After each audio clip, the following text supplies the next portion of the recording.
Huwag po nating ilimit yung sarili natin sa kung ano po yung nakagisnan natin sa panahon po ngayon na patuloy pong pagtaas ng mga commercial feeds.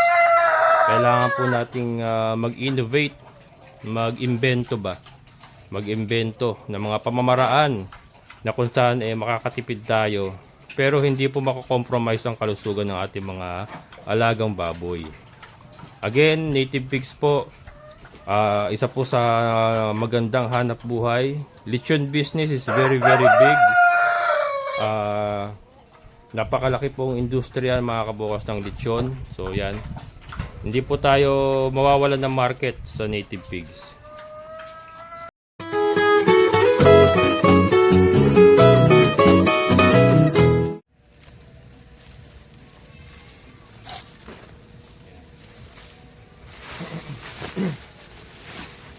First time kong magsa-silage ng Napier. First time.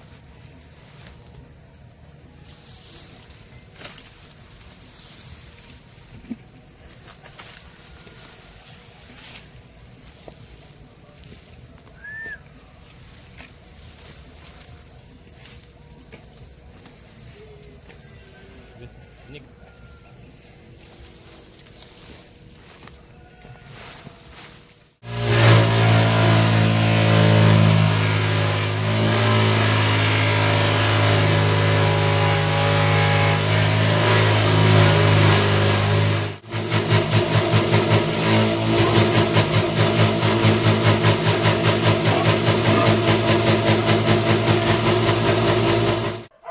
Ayun na mga kabokals. So ito nakita nyo kung gaano kaganda pagka chinap po.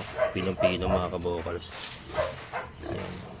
Pinong-pino yan mga kabokals. So, ito yung mga panghuli kaya buo-buo. Mga panghuling pinapasok yan. Pero ito yung mga tangkay oh.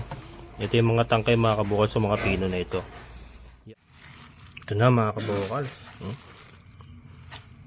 Ito nyo ba yan? Napier grass yan mga kabokals pero na-ferment natin ng ganyan or mape-ferment natin ng ganyan pala. So kailangan lang talaga sisiksikin natin ganyan. Yan.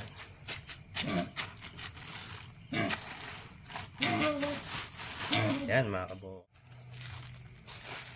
Yan. Talian lang natin yan.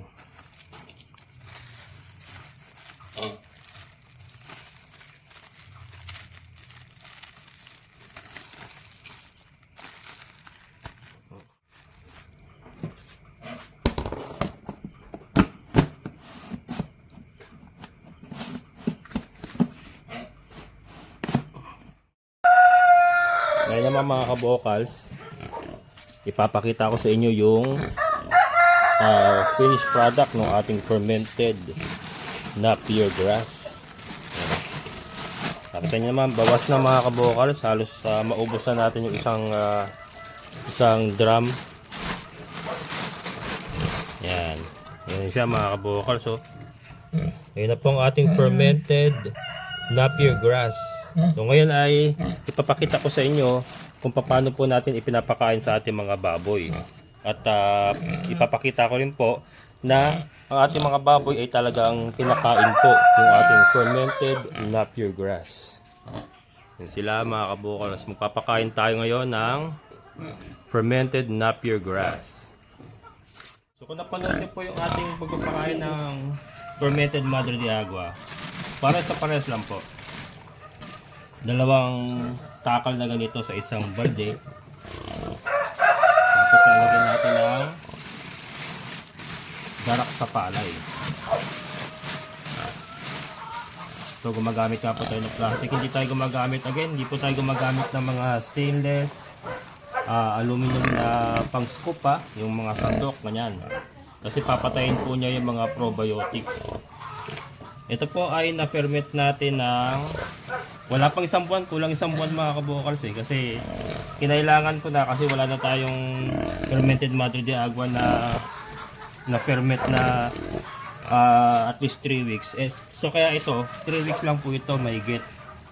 Pero ideal sana 1 month mga kabokals. Ayan Tignan nyo ba?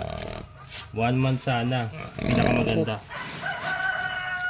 So, ito po. Ayan, yan nakikita nyo po para mga hibla-hibla maliliit. Yan po yung mga tangkay ng Napier grass na chinap natin. Ayan o. So, na-chop na siya ng maliliit.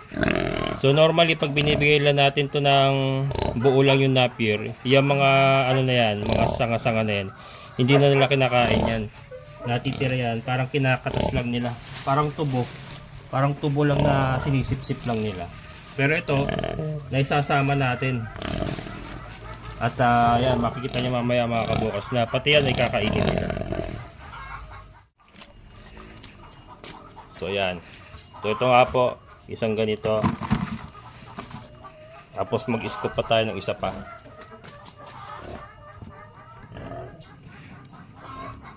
Isa pang ganito. Sa isang balde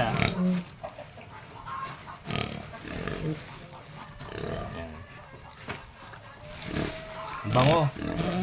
Ang amoy niya ay iba sa Madre de Agua. Kasi yung Madre de Agua para siyang alak parang wine. Ito, amoy maasim siya na mabango. May sweet aroma pero mas lamang yung maasim na amoy. Pero importante yun nga, hindi mabantot. So ibig sabihin pag hindi mabantot, maayos po yung ating pagkaka-ferment. Yung asim natural po, umaasim po talaga yan kasi nga binuro natin. Talaga nga asim yan.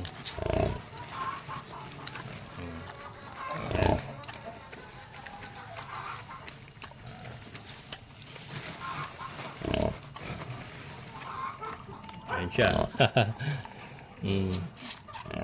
Inaamoy-amoy niya na, naaamoy niya na mga kabukals. Mabango kasi. Ayan.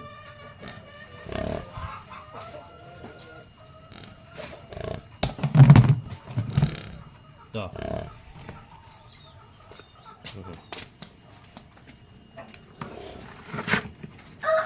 Ayan. Tapos siya po haluan natin ng 2 kilong darak sa palay. So ito mga kabukals, 2 kilong darak. 2 kilo yan darak sa palay.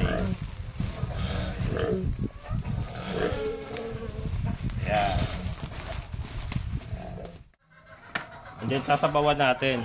Ito po ay may molasses na. Kung inyo po napanood yung aking paggawa ng fermented Napier grass, meron na pong molasses yan. Kaya hindi na po natin lalagyan. May lasa na kasi yan. Yan. So ito po isasabawan lang natin. May nagtatanong bakit daw sinasabawan ko pa. Yan kasi wet feeding po tayo mga kabukals. And then ito po para nakakahigop sila ng sabaw. And ang ating mga alaga po ay inahin. So ang inahin po para sa akin and based na rin po sa experience ko na maganda naman po palagi ang anakan ng aking mga inahin. Hindi po pinapataba ng husto ang inahin. Hindi po katulad yan ng fattener na kailangan mong patabain talaga kasi kumikita ka sa bigat ng fattener na may bebenta mo. Ito po, kumikita tayo sa biik na ibinibigay nila. Hindi po patabaan ng inahin ang labanan po sa breeding. Ito po ay labanan ng malusog na inahin na hindi masyado mataba dahil may downside po yung sobrang taba. May mga pagkakataon po na nalulusaw ang mga anak pagka sobrang taba ang inahin, resulting to kakaunti ang inaanak nila and minsan nagkakaproblema po sa pag-anak ng baboy. Parang tao din po yan. Pag sobrang taba ang tao, nahihirapan po manganak, nagkakaroon ng problema. So, ganun din po ang baboy. So ito naman po pinapakain natin, fermented. And then greens, considered as greens po yan dahil Napier grass po yan. Ang sustansya po ay nandoon na. Plus yung darak sa palay na dati na po natin pinapakain. Ayan. Well, ito naman po sinabi ko ay sa akin lang po ito Hindi ko po alam ang style ng ibang mga breeders. Pero Ito po ay base sa experience ko. Makaka-attest naman po yung mga nakabili na sa akin ng mga biik. Maganda naman po ang resulta ng breeding nila.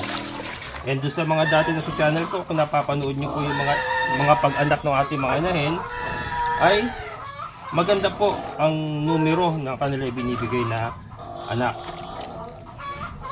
So yan, kaya po hindi po natin talaga masyadong pinapataba ang ating mga inahin, pero pinapakain po natin sila ng masustansyang pagkain.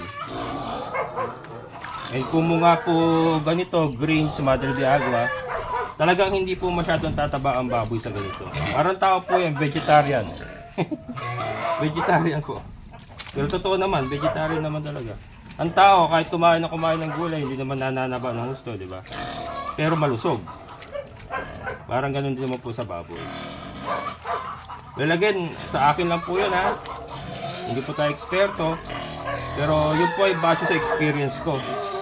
Eh, napakatagal na po nating nag-aalaga ng mga inahin. At napakarami na po natin na ibentang big sa ganitong sistema. Ayan.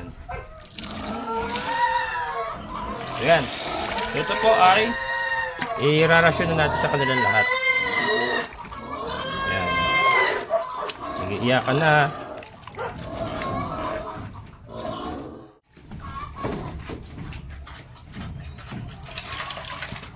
Ayan mga kabukals. So.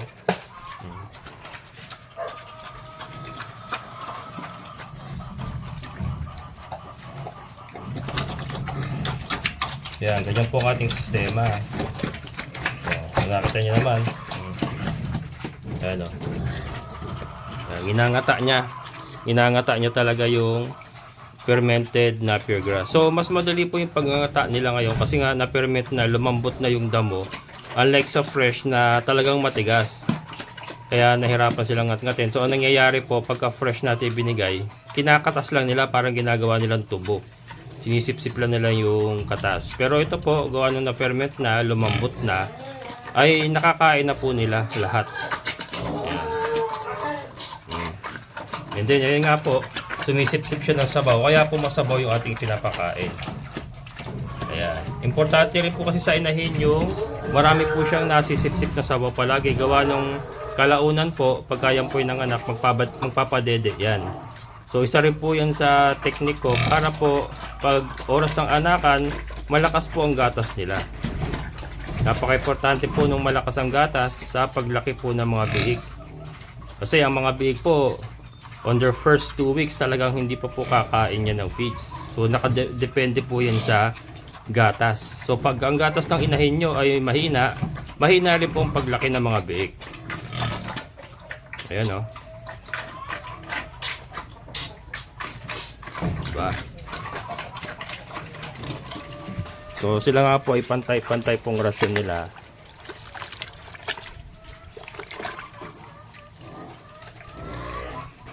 Ayan o. Ayan o. Ayan nyo ba mga kabukas o? Talagang ano. Talagang kinakain po.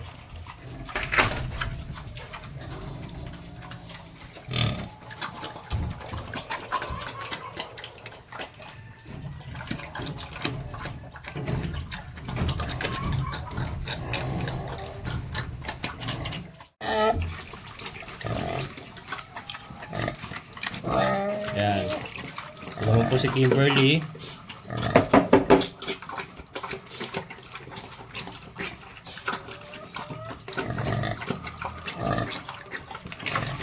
Oh. Diba? So yan. Napier grass ng mga kabukals malaking tulong na rin pala sa ating pagbababoy. So hindi lang pang kambing. Nung una akala ko yung aking itinatanim na Napier grass is para sa kambing ko lang magagamit at saka sa baka. Pero ito isa pong patunay na pwede rin pala talaga sa baboy. Ito po, pang-4 na araw na po nilang ito ang kinakain nila gawa nung naubusan po tayo ng Madre de Agua nga na fermented. Kaya Napier grass na muna ang ating pinapakain ngayon. And ito, maganda po ang naging outcome kasi talagang tinatanggap nila At nauubos po nila mga kabokals. So yan, mamaya makikita nyo na talagang ubos po. Ayun, no? Makita nyo, kinakain talaga yung dahon. No? Diba? Nakakita nyo ba yan? Oh. Madali niya kasi nangangat-ngat ngayon. Talagang nangangat-ngat niya at nalulunok niya. Gawa nung malambot po. At saka may lasa na. Gawa nung nilagyan natin ng molasses, ipinerment natin. So manamis-namis na maasim-asim. Yan po ang lasa niya mga kabokals.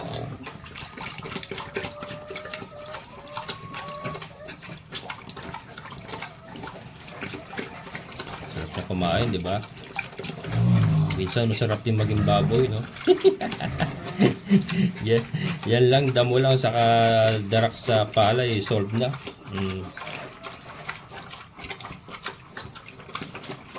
Yan po, si Kimberly. At si Kimberly po ay, ayan, maganda na po ang hubog ng tiyan ni Kimberly, mga kabokals. Ayan, no? Umaalsa na ang kanyang tiyan. Reggae bells na talaga. Ayan. Ang likod. Lapad na. Ayan. Si Kimberly. Ayan, ang ganda ng balahibo mga kabokals. Oh, diba? Ayan. Ito naman si Trisha. Oh, wala pang kain yan ha. Pero nakita niya malikod niyan. Oh. Nakita niya malikod niyan. Oh. Oh, gutom na ba? Gutom na. Oh. Hindi, wait lang. Nagbablog pa tayo. Hindi, joke lang. Ayan, si Trisha mga kabokals.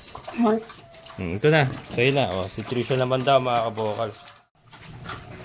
Ayan, si Trisha mga kabokals. Ayan naman, ganadong-ganado ni si Trisha.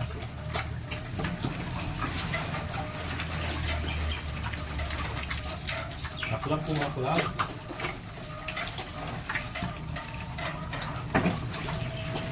Ayan eh. So, hindi naman puro sabaw lang yan mga kabokals. Oh. Tapos na eh. Kumbaga sa lugaw, goto. Kasi hindi lang siya lugaw, may laman siya eh, di ba? Yung napier grass ang laman. Yung darak sa palay ang parang kanin. Kumbaga sa goto, di ba? Goto. Ayan.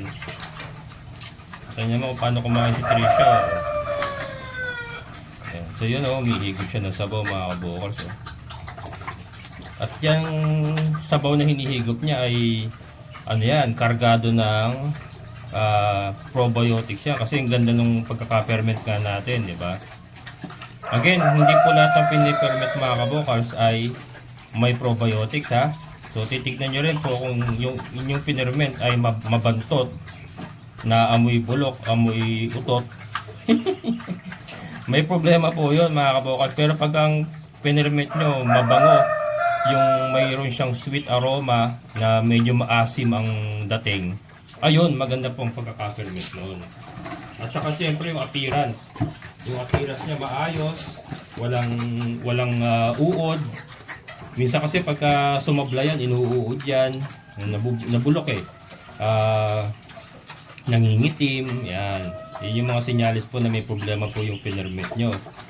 Pero ito po sa atin, good condition po lagi atin. Kasi nga, sinisigurado ko na yung ating fermentation malinis, silyado yung ating lalagyan na hindi makukontaminate. And hindi po natin inilalagay sa initan. Nakalilim po yan mga kabokals. Again, ang dahilan po doon kaya nasa lilim siya, ang any kind of bacteria, whether good or bad, yan po ay pinapatay ng init. Pagka yan po ay nasikatan ng araw or nadarang sa matinding init, namamatay po yan, good or bad. Pares lang po yan. Kaya importante po yung ating pinipigment ay nakalilim. Hanggat maaari, nasa bunker nga eh. Ako, in the future, magpapagawa ako dito ng bodega na allocated lang talaga sa pag-ferment ko. Yung hindi nasisikatan ng araw at malamig sa loob. Ayan. Siyempre, gawa sa bato yun. Gawa sa bato. Siyang bunker. Trisha. Reggae bells na rin yan mga kabukals. Oh. Reggae bells na rin yan.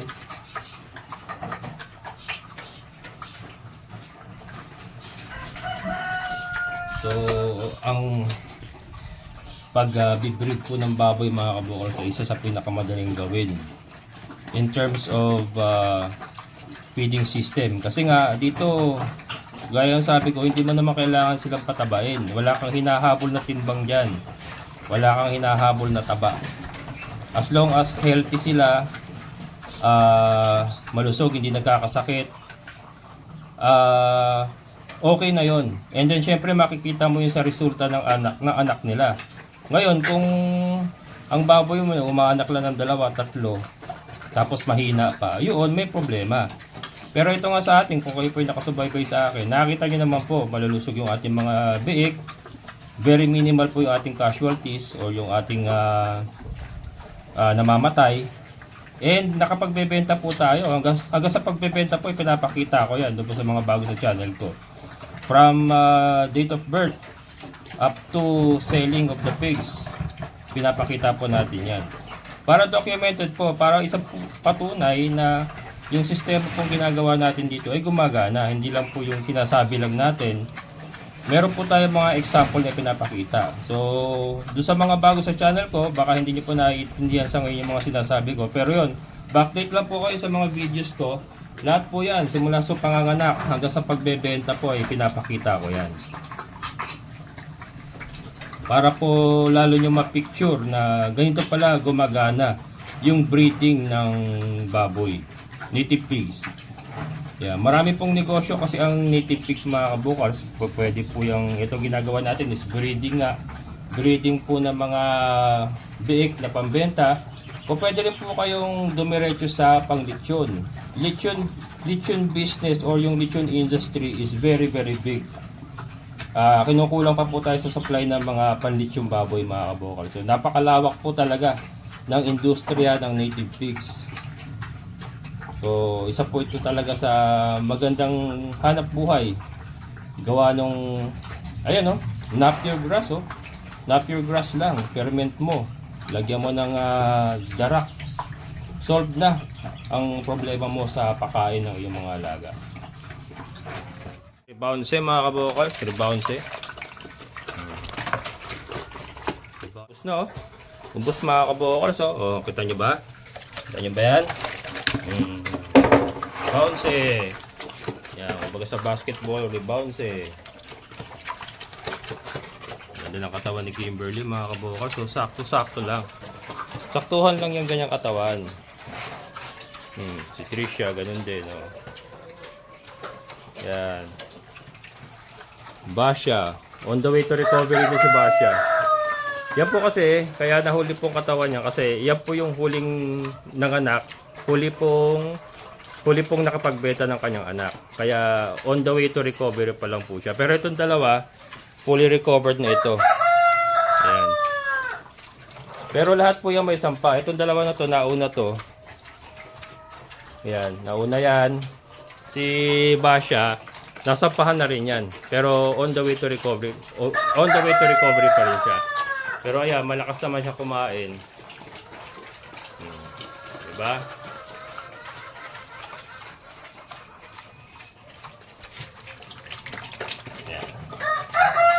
Panoorin natin si Kimberly. Si Kimberly talaga malakas kumain to.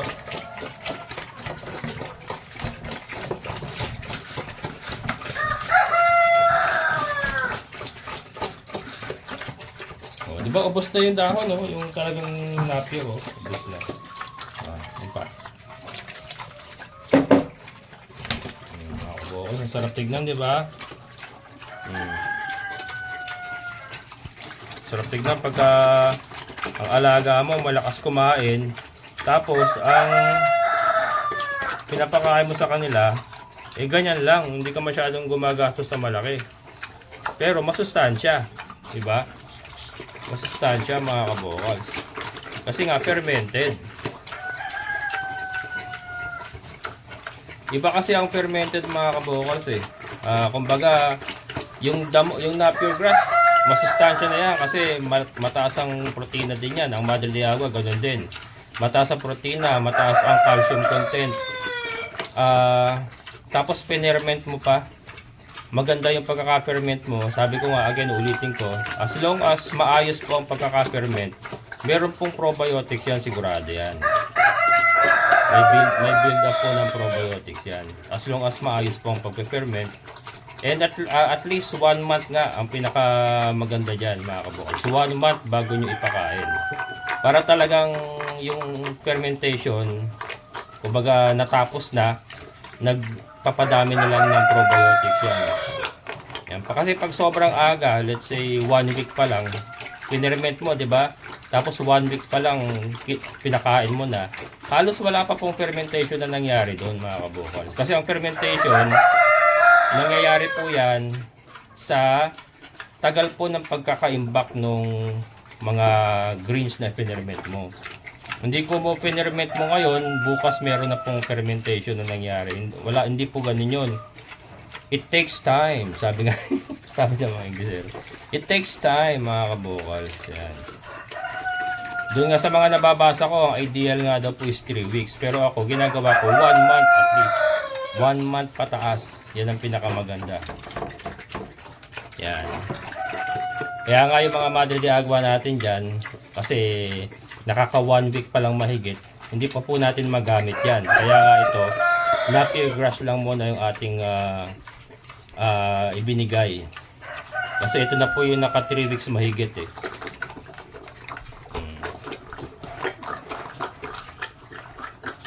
Pero again, 1 month talaga mga kabukals, pinakabaganda. Kaya nga ako, gawa ako ng gawa dito, iniimbak ko lang, iniimbak. Tuloy-tuloy lang paggawa. Para may pondo tayo. Kasi nga yung panahon ng ano natin dyan eh, yung panahon din ng kalaban natin dyan. Kailangan nating hintayin yung ideal na fermentation age ng ating ginawang fermented. Which is 1 month na. Ayan. Laki na ng tummy ni Kimberly. Ayan po.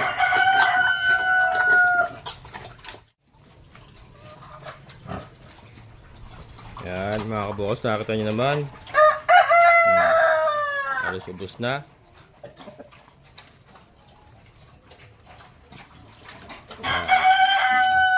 Ito si Tricia, gumaganda mga kabukals. Gumaganda siya. Parang naalala ko sa kanya si Osang. Tatandaan niyo ba si Osang? Ganyan si Osang eh. Ganyan ang itsura ni Osang. Mabalahibo yung batok. Parang Roman soldier nga. Tapos ayun oh, ang ganda ng pagkakakamada ng kanyang balahibo. Ganyan si Osang noon eh mga kabukals, yung kabataan ni Osang. Ayan.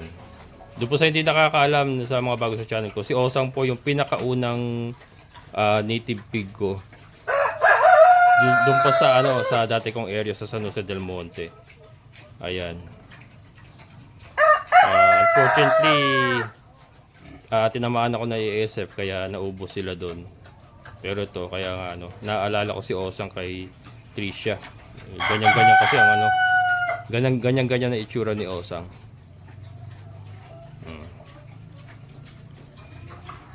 Yan po mga kabukals, so po yun po aking may babahagi sa inyo for today.